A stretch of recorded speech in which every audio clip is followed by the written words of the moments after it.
studies, and he will tell us a little bit about how he got to Bloomington. Thank you so much. I came to Bloomington because it's one of the campus is one of the greatest campus in religious studies. So my professor in Indonesia recommended Bloomington to me, and when I came here, I just excited.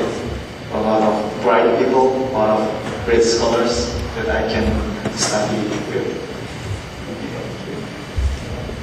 He's also going to speak to us. He's also going to speak to us today about Indonesia. And we will have 15 minutes for questions following his speech. Just a minute over. Yes.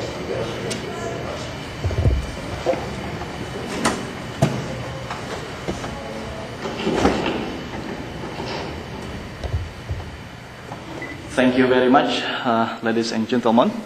I'm very thankful to be invited to this event in Great Decision 2012. I'm very honored, and today I'm going to present about, in general, about Indonesia. I don't know whether you have been to Indonesia before, but some of you may have went there, and I have been presented two questions that I have to answer.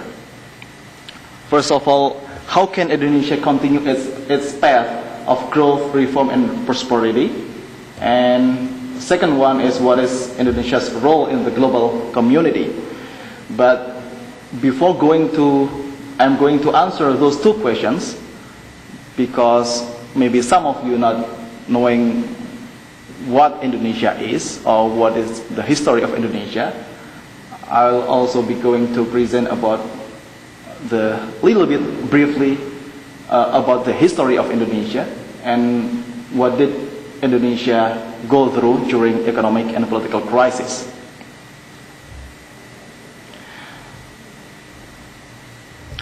Yeah. First of all, before Indonesia, we have at least two great kingdoms. The first kingdom called Sriwijaya Kingdom in 7th century. This kingdom governing Indonesian lands, but not only Indonesian lands, but greater Southeast Asian lands. So as you have seen, these Southeast Asian lands quite wide enough. And the second one, the second millennium, we have also Majapahit Kingdom, who also governed Indonesia and Southeast Asian lands. And one of the legacy of this time is the upbuilding the largest Buddhist temple in the world. It's called Borobudur. It's called Borobudur in Central Java. But after the period of this kingdom, Islam came to Indonesia, spread throughout the islands of Indonesia, which is archipelagic country, which consists of about 17,000 islands. And Indonesia came to Indonesia through trade and mainly through cultural assimilation.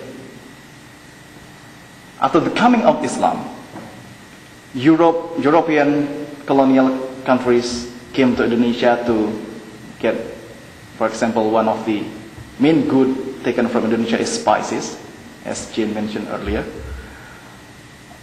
and colonized the lands of Indonesia, ranging from Papua to North Sumatra. But after those period of kingdom and struggle against colonialism, there is a period where Indonesia came into independence in 1945, and there is one guy called Sukarno he is putting a foundation of Indonesia to become as a nation. There are 5 principles that we call Pancasila,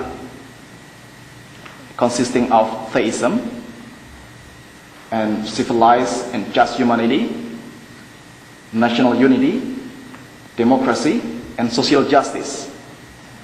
This is philosophical foundation of that put by our grandfather.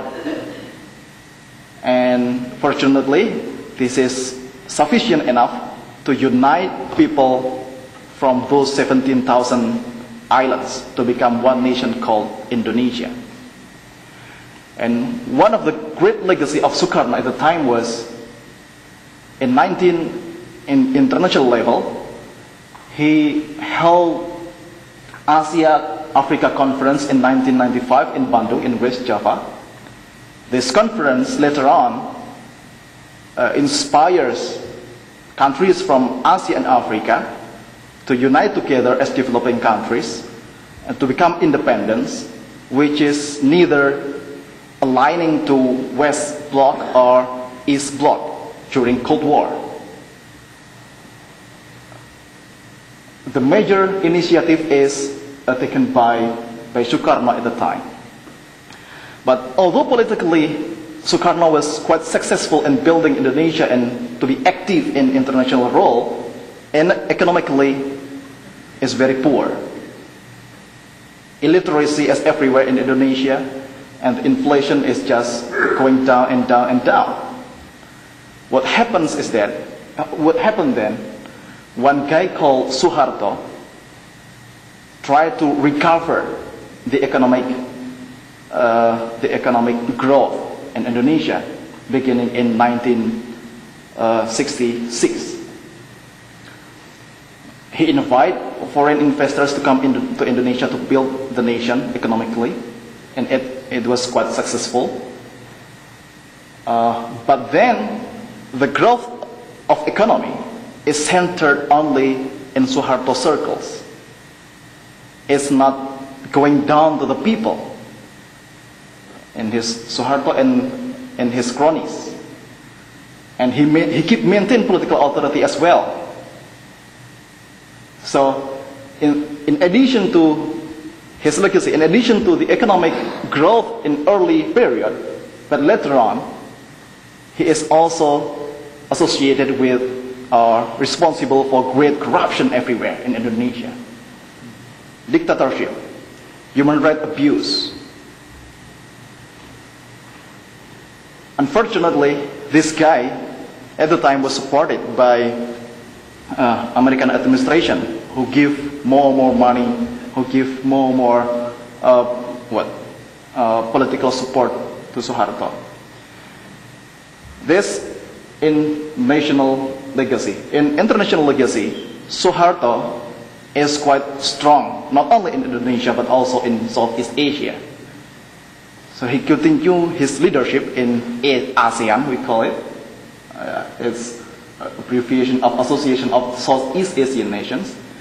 He also contributed to the establishment of APEC, Asia Pacific Economic Cooperation, and OPEC, Organization of Petroleum Exporting Countries. We used to have a huge reservoir of oil, and one of the economic growth in early period of Suharto is also due to the rise of the oil price in the 80s. But now we have no more this reservoir. I mean, we have resigned from this exporter organizations. Again, although economically it seems to be promising during Suharto era, but the foundation is quite shaky. His political power is also not really strong enough. It's centered on his circles, on military, and his economic cronies, etc. Therefore, some elements of society not satisfied, disappointed with Suharto. There was a political disturbance during 1997 to 1999. This is a period where economic crisis occurred in Asia generally, and it destroyed Indonesia politically and economically and socially. Especially in 1997, after huge demonstration of students, which I also involved in the demonstration, there was a riot also all over Indonesia. Most members of Suharto's cabinet resigned, and there is also official request from the parliament to us to force Suharto to resign from his presidency. He finally resigned in May 21st, 1998. The economy, rupiah just dropped down from 2,600 per one US dollar to a low point until 14,000 in the first half of 1998. The economy shrank by 13%. The inflation reached 77 in 1998. In social arena, there is sectarian conflict between Muslim and Christian in Poso, in West Sulawesi, in Central Sulawesi, in Ambon in 1999. The militant group, primarily a religious militant group, also re-emerged, which previously during Suharto era was repressed, now re-emerge, like Jamaah Islamiyah, who is responsible for bombings of churches at the time during Christmas in 2000, and also one other organization called FPI. So after this political turbulence, economic crisis, and also social conflict, starting 1999, Indonesia tried to get up, try to recover itself by first of all holding speeded up general election in 1999. This is the first, after 1955, the first democratic election, real election in Indonesia. And guess what? The participation of population is very, very huge. Almost 93% of eligible voters come to the polls and vote. And gradually, also one of the attempt of political reorganization is that sending back military who used to have political role, now just gradually sending back the military just to the barracks. Their main duty is to defend the country, not to run the country. And also during this period we have a commission called Commission of Eradication Corruption, which quite successfully sending corruptors to the jail. Hundreds of corruptors nowadays are sent to the jail, which we have no precedence of sending corruptors to the jail before. And the quota for women participation in politics, we have a bill that requires at least 30% of women in politics. That's in terms of political reorganization. In terms of economics, although hit by such economic crisis in 1998, but after the election, we could gradually develop ourselves. Rupiah have been traded around 8 to 10,000 per dollar since the end of 1998.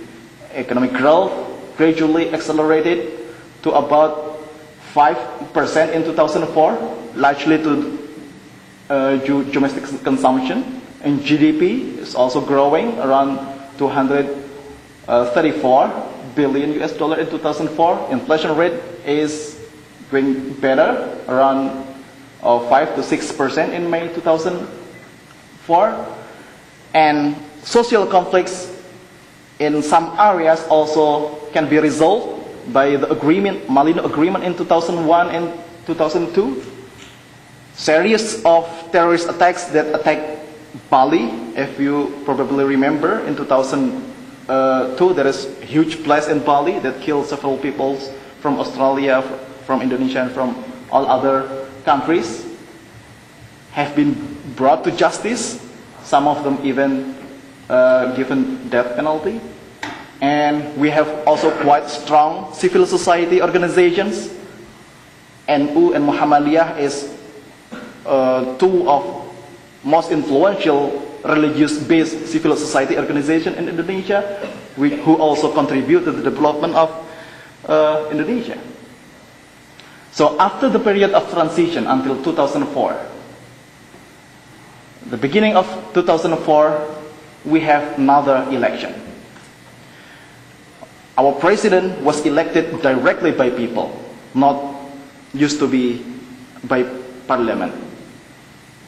And as I say, more massive eradication of corruption, either from government officials or from the private sectors who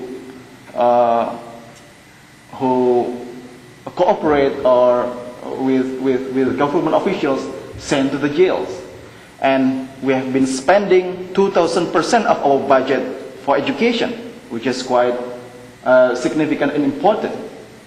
And we try to reduce also the bureaucracy, which take a lot of our budget.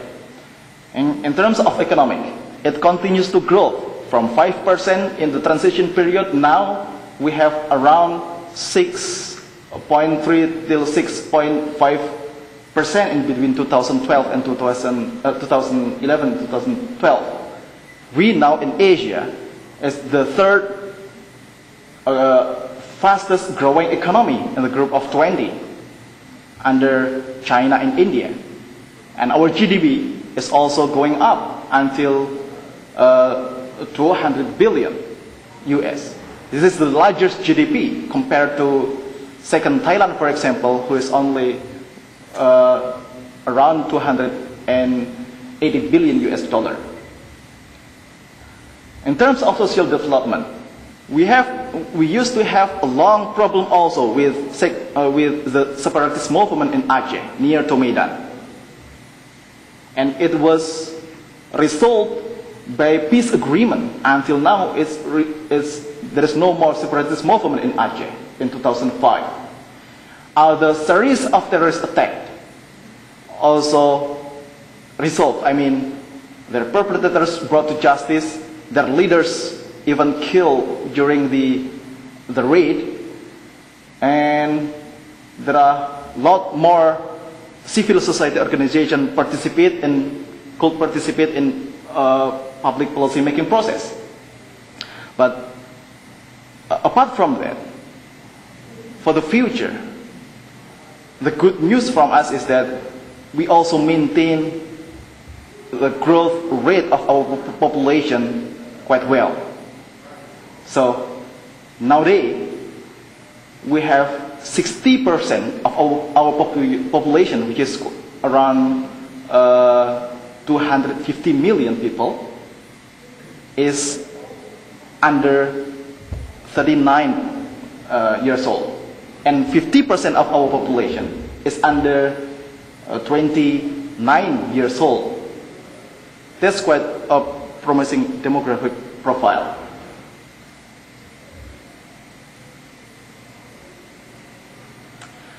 Okay, after the transition period and a brief period of we are trying to recover from the crisis from the democratic transition,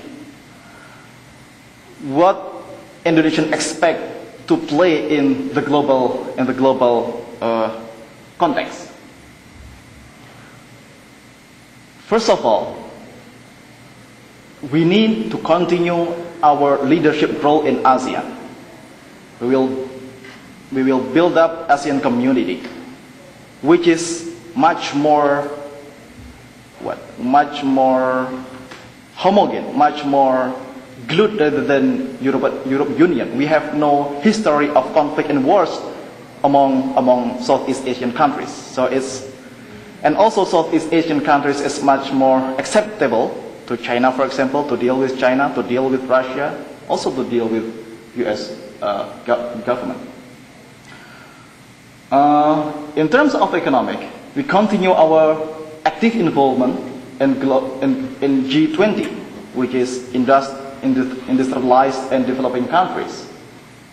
And we are ranked at 17th larger GDP nowadays compared to US in the first rank. And continue our involvement in East Asia Summit, Trans-Pacific Partnership, and Non-Aligned Movement. And we also have a democratic forum that's called Bali Democratic Forum, which one of its mission is to spread democratic values and institutions to our neighboring countries, also to Asian countries.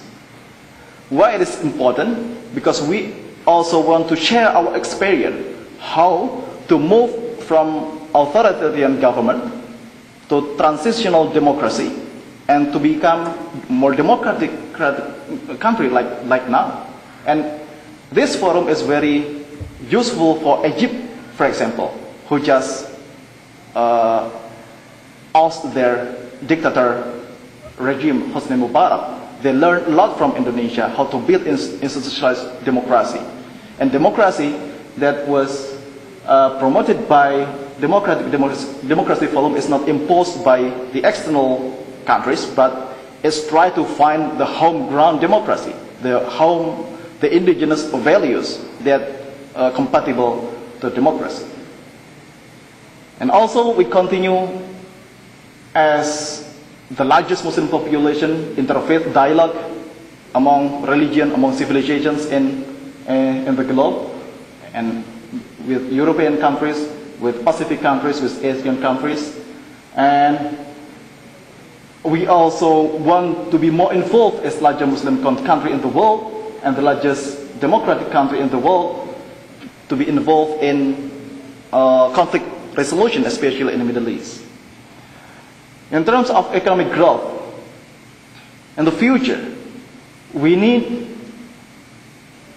not only to sell our natural resources, which is quite huge in terms of coal, bauxite, nickel, palm oils, but we need also to process those natural resources in the country.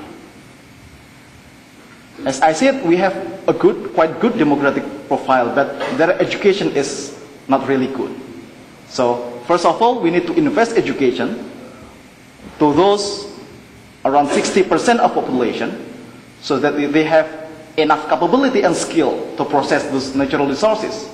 So we don't just have natural resources, sell natural resources, but also the processed natural resources. And we need also to build more hard infrastructure.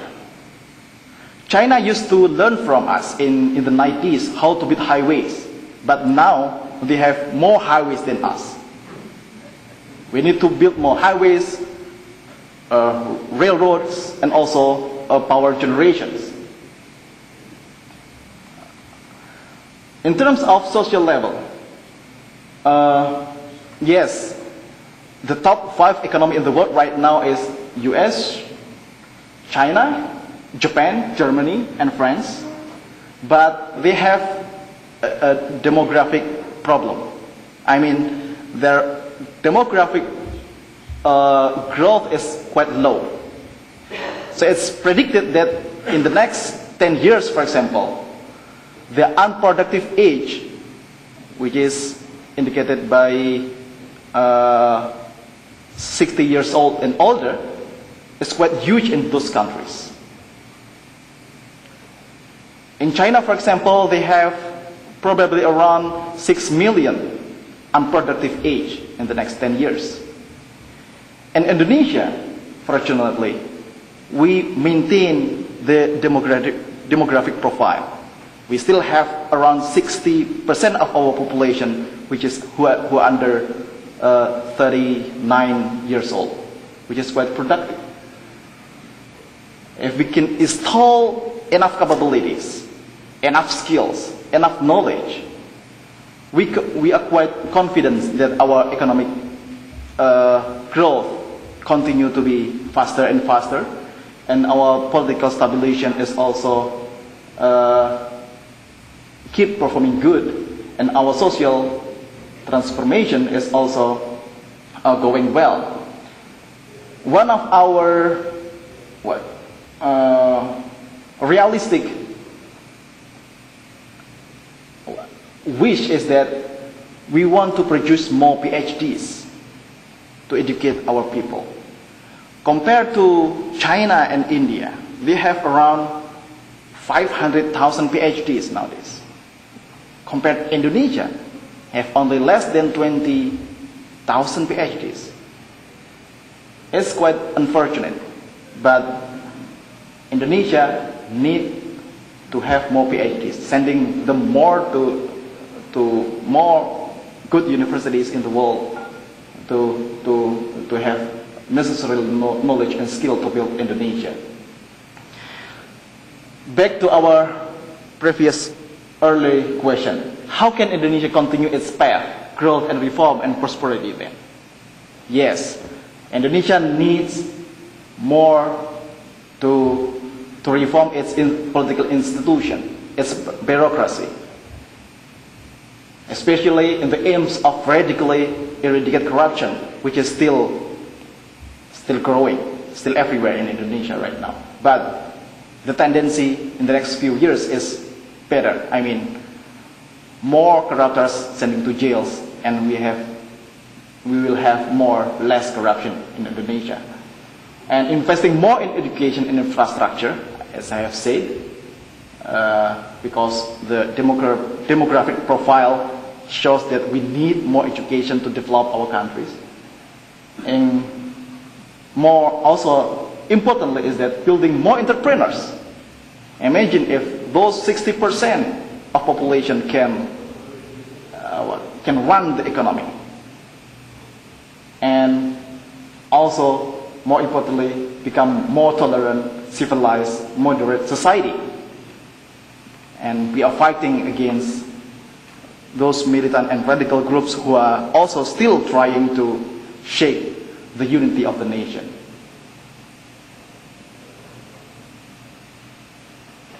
That's domestically. In global level, as the largest Muslim country, as I have indicated before, we want to spread more tolerant and moderate type of Islam rather than conflictual Islam that probably we see in the Middle East, because we are actually the largest Muslim country. And second one, we are also the third largest democratic country. We have shared this with the US government, and one of our common denominator is we are a democratic country, and our role can spreading these democratic values and tradition to our neighboring countries and to Asia. And third one, as the third largest economic growth in Asia, we also prevent ourselves, our regions, and the globe in general from financial crisis that have occurred probably in 1997 in Asia and nowadays in Europe. Hopefully that can be achieved. Thank you very much.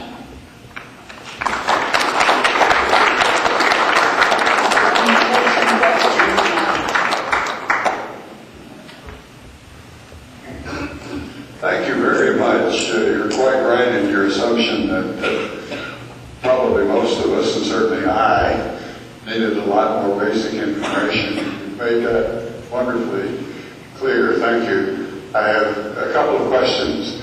You're a student of religion, and I noticed that you describe most of the contentious conflict situations in prior years as a conflict of religions. Many times when that is a label applied around the world to conflicts, there is also an overlay of ethnic conflict there, not just religious. And I like your comment about Indonesia there, and I also like your comment about what is the status of those conflicts now as you're moving into a more hopeful and constructive era. And then I have a different question, I'm sorry, in a whole different area. We're also hearing as Americans today that there's a growing tension between the instincts of China on the one hand and the United States on the other to control the areas of the seas around north of Indonesia, South China Sea. I'd like your perspective as an Indonesian on that conflict between these two big powers. Thank you so much for the questions. Great, very good question. I'm not sure whether I can answer it or not. Okay, first of all, regarding the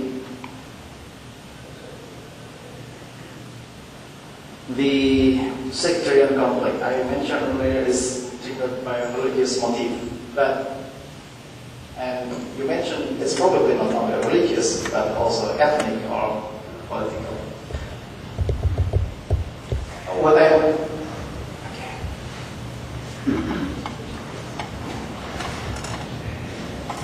So the conflict is in this area and somewhere here, this area. Yes, you got right. I mean, it's not primarily religious, but in the apparent, it's religious conflict involving Christian and Muslims. But in reality, there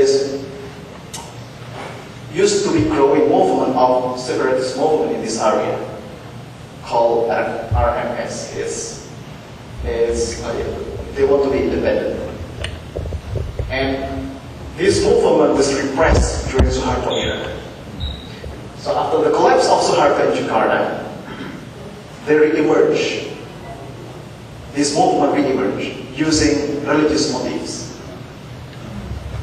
And at the same time, Muslim movement was also repressed during Suharto era. They also showing themselves, this is my identity. So, initially it was quite little conflict here.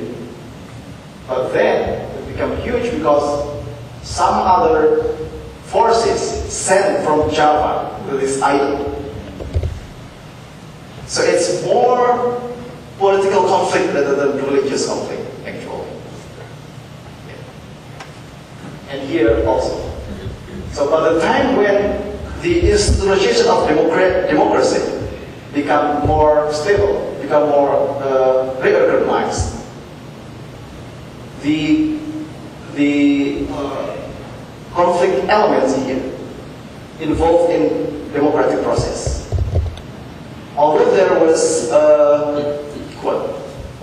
little conflict, there is still conflict, but become more little, it can be canalized, not involving religion, no more religious, but more political and democratic process. So it's quite resolved through that process. Okay, second one is it's hard question. Yes, we have from America, superpower country, and also from China here. Where is our role? We have a partnership with China in East Asia Summit, and we have also partnership in terms of trade and economy with America and Trans-Pacific partnership. What we have tried to do is that to maintain what's so-called as dynamic equilibrium. And not necessarily to be balanced the power of China and US, but in its time, we want to maintain the equilibrium of the influence of those two great nations in the country. That's what I I say.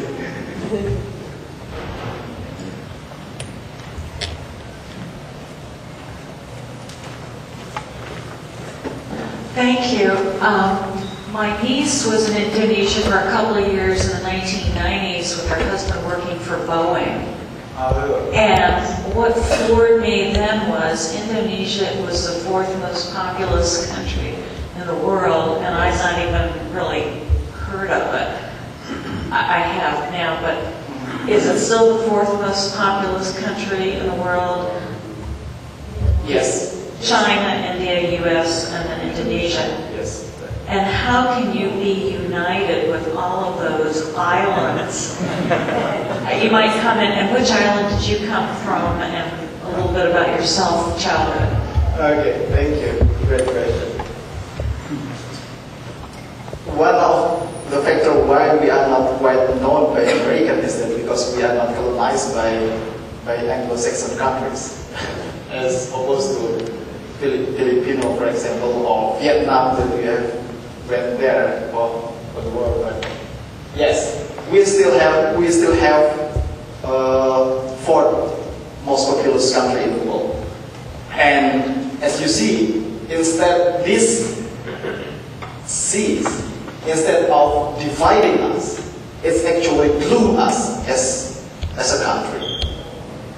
I mean, yes, we have different ethnicities ranging from here until West Papua, but one of the factors that mentioned by Mr. Kahin from Cornell University, one of our national sentiment, one of the factors is because most of them are Muslims. Second of all, they have the same experience, which is colonized by the Dutch. But the Portuguese colony here in East Timor, somewhere here, East Timor, because colonized by Portuguese, they are separated from us in 1999, if I'm not mistaken. They are separated from us because we have different experience, although we are within our border. Used to be within our border. So, I myself, coming from East Java here, and then moved to Jakarta for study, and I'm married with neighboring Jakarta. I met my wife here, so now I live somewhere nearby Jakarta here. And my friend Aslan, he is coming from little tiny island, something. So if you want to go to school, you have to, what do you call it? It's difficult for him. But fortunately, because he is bright enough to get scholarship, she went to West Java to pursue his bachelor degree here, and then went to America for further study. And his main island here is well known by its good called spice, which is very precious good at the time. Used to be very precious good. And all colonizing countries coming to Indonesia mainly for getting this spice good from here. Initially it's formed by Middle Eastern traders, but because there is a war in somewhere in Persian Gulf or wherever, the European can build ship which faster to go to here than they can overthrow Middle Eastern traders from this island. I have neighbors from Java, Oh, and they spoke of the Japanese invasion of their country for 3 years. They said that under the Dutch, that they had 100 years or more of prosperity of a sort. But when the Japanese came in, they just ravaged and raped the country in three years. But you don't even mention Japan as having been part of the rule of Indonesia. yeah. Actually, after the coming of Dutch colonized us around 350 years. And then Japan came in 1942, 43, around 3 years colonizing us. But yeah, we are suffered from Japan because they claim themselves to be big brother of Asia. And initially we quite welcome them because they help us also to overthrow Dutch from our lands. But then we are suffered from, as you see, rapes and they are forced workers. They come. Actually, there is no difference between Dutch and Japan. They colonizing us. We were not more prosperous during Dutch colonial. We also suffered from force. We are forced to work to provide their good to be sold to Europe, and that killed a lot of people, hundreds of people, even thousands of people of Indonesia.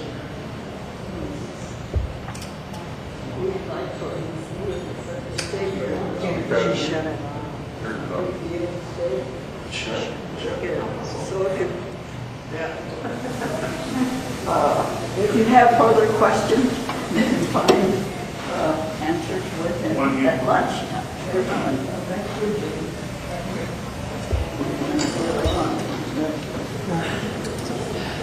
Would you please show us just what is Indonesia? Is that the light brown? And I have a question then. I always thought it was spread out so much. I wondered what you do about communication. This brown light you mean? I can't see through you. Oh, no, we are lying in the equator actually. Right in the equator. This line is the equator line. We are tropical countries. So that's probably what you are. Do you speak many languages, or do you? We have actually local languages. It contains around 300 local languages. But in 1928, young people from all over the islands have a conference in Java. And they commit themselves. We don't speak our local languages, and we speak Indonesian language. The Indonesian language is taken from basically Malay language, from North Sumatra languages, because it's quite simple. It has no stages of languages. Because like myself, I speak Javanese language, called Japanese language, and Java used to be Hindu and Buddhist kingdom, as I say, and that language has different stages. I speak differently with older people, with younger people. It has different manners and different languages. So it's quite complicated to be national languages. So it's rooted in Malay languages, and now because of the education literacy, we all speak Indonesian languages. So Indonesian language is one language. So nationally we can speak each other, we can communicate each other using Indonesian language, not our local languages. Although in private basis, they still speak other languages. This is a question about your Indonesia's beautiful endangered animals, and you've got some marvelous endangered species, and I wondered how strong the pressure is among some groups within Indonesia to preserve these wonderful animals, because when you said earlier about the amount of building going on, and as more and more people go into the wild to build, I just wondered if you would speak to this situation.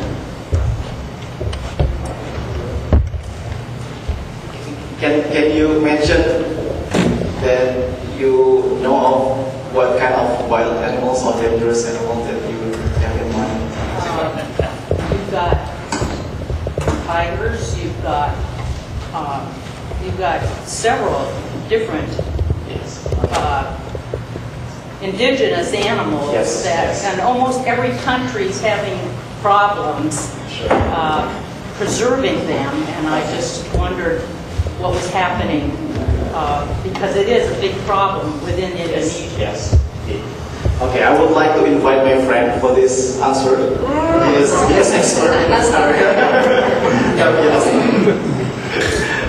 He is from, you know what forestry and. Thank you. My name is Hassan. I used to work in Wildlife Conservation Society. So I mean, we have headquarters in New York. So we have a project in Indonesia, also WWF. So we are working together with the forestry department to protect our forests. I mean, yes, the deforestation is like 20%. Rate deforestation is highest. I mean, it's number 3. I mean, after Brazil and US. So because it's economic problems, so people they encroach, they open the land and then convert to. Let's say here, I used to work in here with Barisan Selatan. Here, Sumatran rhino, Sumatran tiger, you mentioned, you know, also. But they convert to coffee plantation. But right now there is problem. They call it, you know, we deal with the big company of coffee. So I mean, so they can have price, you know, like good price for the people. At the same time, also we build instead of the people still cut the trees, so we develop the corridors. So you know, like used to be big forest here, but now it's only forest patches. How you connect? Like elephant only found in 1980 they found an elephant in this several protected area, but like survey in 2000 only mainly one here and then another one here. So with the local NGOs and helped by USA, you know, something from ZSL, London, Zorica London, also European Union, they have us provide funding to support for protecting the lands. So, I mean, they are active right now. I mean, we are not like Brazil. Brazil right now, last time I talked to my friend from Brazil, they say they can stop the combat the illegal logging, but Indonesia, we're still working on it. I mean, we are in the right paths. We are concerned about that one. Thank you.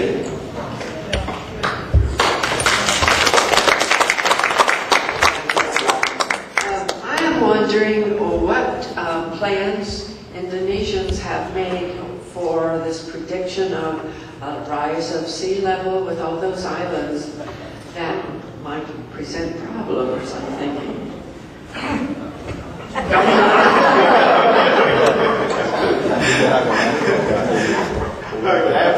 quite ignorant of those. He is in maritime side, so marine side. Can you repeat your question? Jane,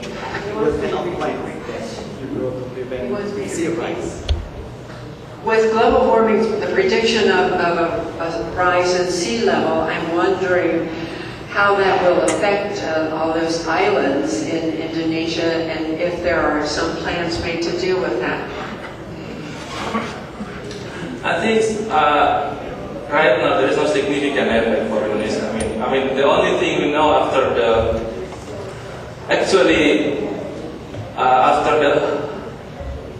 big earthquakes in 2004,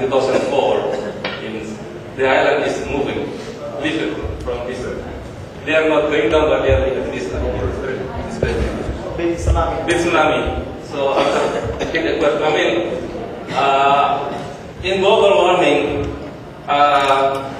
because it's a global issue right now, our government is actively working. You know, they have developed a program, they call it REDD.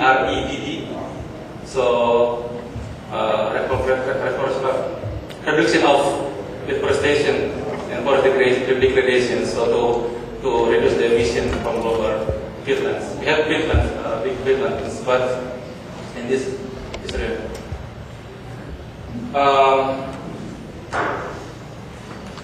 I'm not sure. I mean, what the government has done, but I mean, they still open in this. We have a lot of fish pond in this region, but there is no significant but the coastline change. I mean, till now, because I use the satellite. I mean, I use my remote sensing too, so I use technology to delineate see the land use change, but there's no significant right now. So I mean, I don't know, or maybe 20 years from now there is significant effect, but currently we are focused on the global climate issue. If you have any suggestion, that would be very good.